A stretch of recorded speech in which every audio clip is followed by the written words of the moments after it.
Hi there. So today we're going to talk about the idea that children need to speak before they can be potty trained. Simply put, it's a lie. It's a myth that has been spread around, and unfortunately it has landed in ears of many parents who have children that are currently speech delayed. So in terms of language, a child should be able to comprehend basic language, right? And should be able to follow through with basic commands. And I will explain that in a second. But in terms of speaking, a child doesn't actually need to speak as long as they can make their needs met through gestures and body language. They don't actually need to verbally speak, okay? So just to give you a few examples, it's simple. Potty training requires a child to understand the feeling of going to the bathroom, to understand the need to be able to hold it and until they get to a potty or a toilet, to understand the feeling of wet and dry. Those main areas are all areas that children do not need to speak, right? Children know what they feel, right? And they know how to do certain commands when needed, such as come sit down on the table that we're gonna eat, right? That's a basic command, come sit on the table so that we can have dinner, all right? A child doesn't need to speak to be able to understand that command and follow through, okay? Go get the ball. Another basic one-step command. There is the ball, go and get it. Go get the ball and bring it to me. That's a two-step command, right? Many children who are nonverbal can do two-step command, can do three-step commands, okay? They don't speak, but they can understand you. So the comprehensive language should be there, okay? As long as the child can comprehend you and can follow through with basic commands, they can be easily potty trained. As a matter of fact, I have successfully been able to coach parents with their children who are nonverbal, and we've been able to make their child independently trained without an issue at all. Sometimes I've had experiences where it's so smooth and flawless. Like, people who don't understand would think that the situation would be hard to have trained this particular child, when in fact it was easy. The child doesn't speak, but they can understand everything that you're saying. They can feel everything around them, and they can follow through with simple basic commands, which is what is needed when you're potty training. You need to show them that when they're peeing or when they need to poop, they need to go to the bathroom, or they need to go to the potty and actually do it there and not on themselves. Let's just say your child is nonverbal and you have them now bottomless, right? You take a couple of days to keep them bottomless, or you keep them diaper free for a couple of hours every day. Whatever it is that you do, right, to train your child. If they happen to be nonverbal, when they pee or when they poop, it's very easy for you to tell them what they're doing, because remember, their comprehension is there. They can understand you, they can hear you. They just aren't able to communicate with you through a verbal language, right? But they can communicate with you through gestures, through feelings, through eye contact, okay? Sometimes they pull the parent and tell them what they want. You know what I mean? That's actually a very common thing that children who are nonverbal do. They pull the parent when they need their assistance to the bathroom, or they walk to the bathroom. Some, parents use cards, and have them, accessible to the child. So the child will pick up the card or the picture of the toilet and show it to the parent, or bring it to the parent. Now the parent knows I have to go to assist my child in the potty.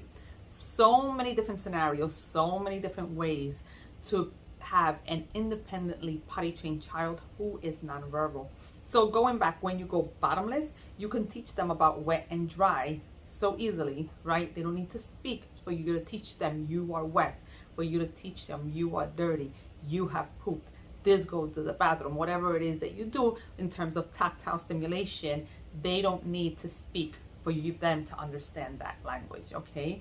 When you go and you wanna practice mirroring, right, or modeling, right, which means that you go to the bathroom and you take your child with you and you sit in the toilet while they sit in their potty.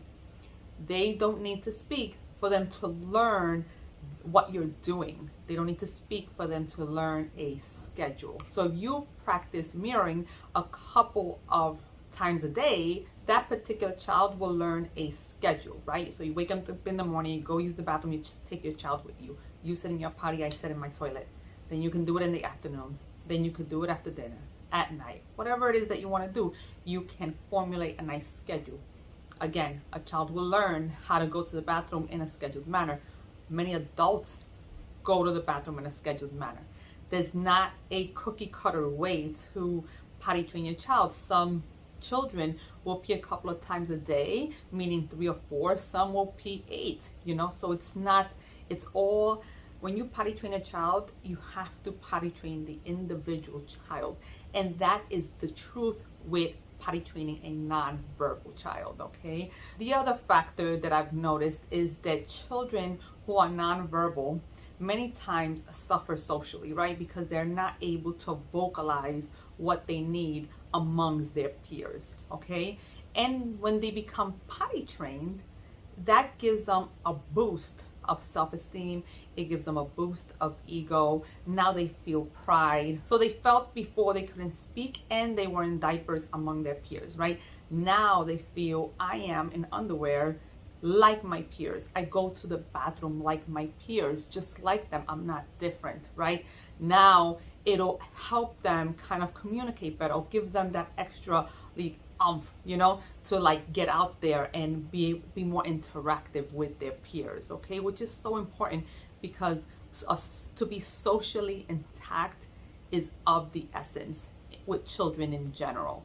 So getting them potty trained is so important in that manner, because it really gives them that boost of self-esteem that they need to be able to fit in with their peers, so it's really pleasant to see, them kind of like be more out there once they become potty trained and be more of an extrovert, you know what I mean? So it's pretty neat to watch, and I get informed by the parents all the time when they call me and they're like, they started doing other things, they weren't doing before once they became potty trained, and that's so normal.